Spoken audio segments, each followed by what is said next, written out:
નમસ્કાર ખેડૂત મિત્રો।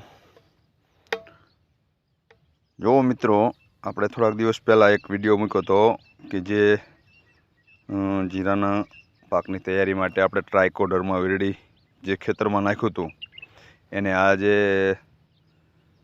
5-7 દિવસ થયા અને ભેજનું વાતાવરણ સારું હતું એટલે બધો બેક્ટેરિયા જમીન સાથે ભળી ગયા અને જે બેક્ટેરિયાની ફૂગ થઈ એ જમીન ઉપર પડેલો સૂકો કપાસનું પાંદડું ને એવા બધામાં જે ફૂગ વળી એ આપણને જોવા મળે કે જે ફૂગ રહી એ જમીનની ફૂગને ખાઈ જાય છે। જો આખા ખેતરમાં આવું સફેદ સફેદ ફૂગથી આખું ખેતર લાગે છે કે જેમાં આપણે ટ્રાયકોડર્મા વીરડીનો ઉપયોગ કર્યો હતો।